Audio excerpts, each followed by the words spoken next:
Okay, in this instructional video, I'm going to show you how to create tables using Design View, how to name and create fields in Design View, how to add a field description, how to set a field size, inserting and deleting fields and using an input mask, also moving fields and exporting a table from a database. So let's start. I opened up my practice file here, and I'm going to do create a table, and this puts me here in table view, but I'm going to click right here on view. This is design view. It needs me to save it first, so I'm going to say, or we'll name this activities.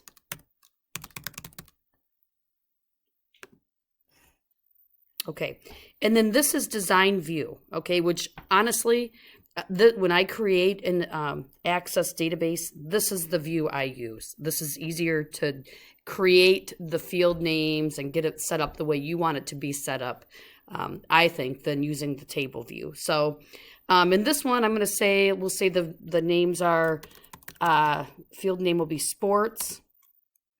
We'll make this one be short text. And I'm just going to do some random things here just so it can fit in with what we're doing. I'm going to say birthday, and I'm actually going to make this have an input mask.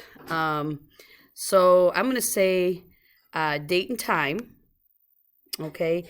And then down here you can see for each one, down here you can see how you can set different conditions. So for instance, sports, okay, so maybe the field size, that field size 255, that means you can type 255 characters when you're entering data in that field, okay? So maybe we just, we don't want to, for whatever reason, we want to limit this. Actually, a good one would be, let me do this. I'm going to say state, okay? And then that's going to be short text. We just want a 2-letter state abbreviation. So I'm going to say 2. Okay, and then I'm going to say for a description here, 2-letter state abbreviation. Okay, and let me go to table view, and I want to show you, save it. Okay, yes.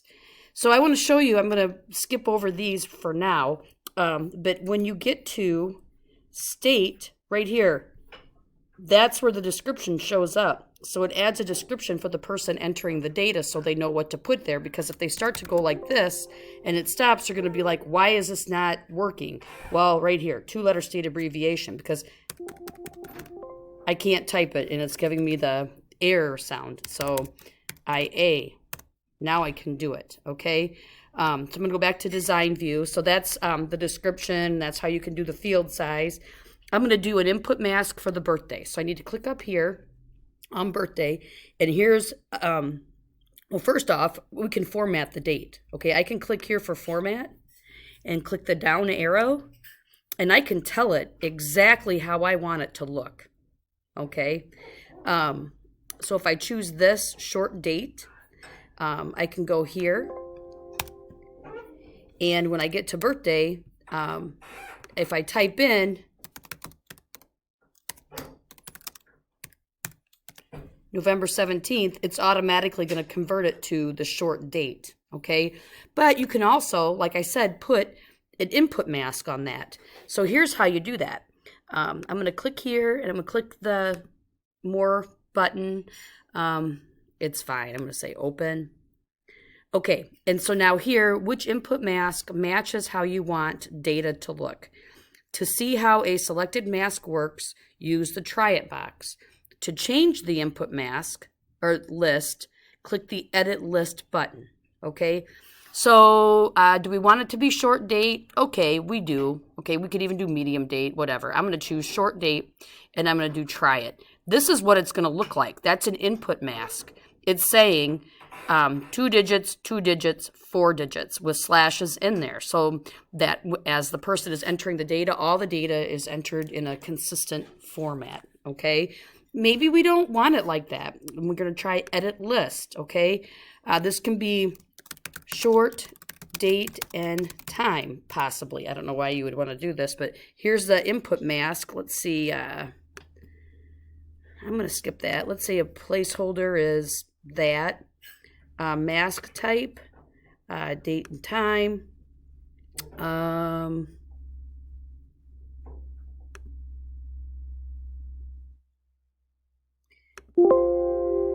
Okay. Do you want to edit or add input masks for the input mask wizard to display? I'm going to close this for now because I don't think you have to do this. I'm going to delete all this.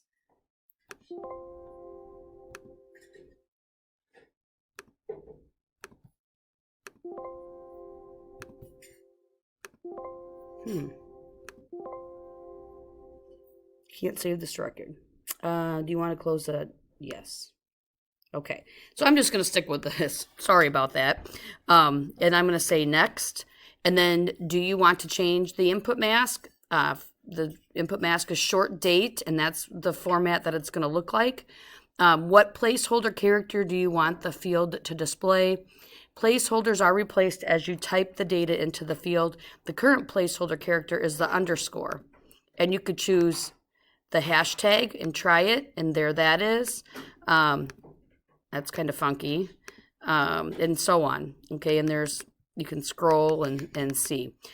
There's even quotes. So I'm just going to go with the underscore and next. That's it. Finish. Okay, there's our input mask for that. Okay.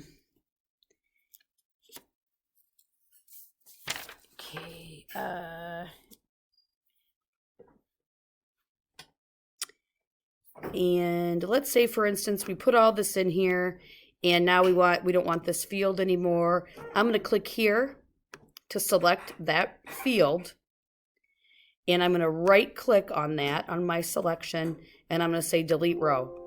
And do you want to permanently delete the field? Yes, that's how you delete a field in Design View, okay? Let's say we want a phone number here. And we'll make that short text. And we're going to put an input mask on that also. So click here on the dots. Save it, yes. And here's some more input masks. It recognizes by the field type what kind of input masks to suggest, okay? So Social Security number, phone number, all this. Let's do the phone number. Try it. That's what it's going to look like. Looks good to me. Looks good. Do we want with the symbols in the mask like this or without? We want it with the symbols to how to store it. And then next and then finish. Okay, now let's say I want to switch the order of these fields. I want to move phone number up to be first before birthday. So I'm going to click to select that, and then I'm going to point here at this box with my pointer, and I'm going to click and drag it up. And that allows the phone number to be moved up before birthday. So then when we're entering data, the phone number is first. And see, there's my, there is my input mask. Okay, and the birth date is still there. And you can still see down here the description.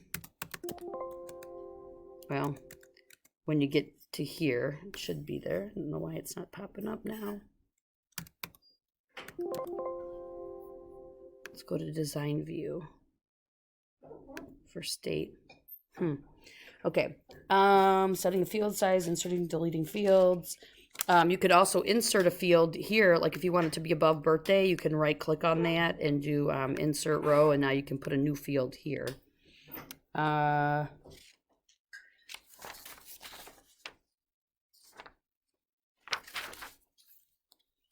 Okay, exporting a table from database. So I'm going to go to data sheet view, and let's say, this is a fully completed spreadsheet, and I want to export this to Excel and share it with people and edit it and so on using Excel. So how do you do that? Let's see. I haven't done this in a long time. So I'm going to say external data. Let's try that. Here's import and link. Oh, and here's export. Let's try that. Excel. Okay, and then we're asked all kinds of questions here. Where do we select the destination? So I'm gonna put this in my folder for this class. So I'm gonna go find advanced apps. And I'm gonna find my access unit folder. I'm gonna say it's activities because that's the name of the table. And I'm gonna say save. Okay, that's where it's gonna go. The file format is going to be an Excel workbook, but I can change that if I want to different versions. Just going to keep it Excel workbook. Specify export options. Do I want to export data without formatting and layout? Select this option to preserve most formatting and layout information when exporting a table, query, form, or report. I'm going to say, yeah, I want to export it with the formatting and the layout. That way my input masks will stay in place. I'm going to click OK. And then finished exporting. Do you want to save these export steps? This will allow you to quickly repeat the operation without using a wizard. I might change my mind about how I want to do it, so I'm not going to check that box. I'm going to click OK or close. So now I'm going to go to my folder. Let's see where it put it.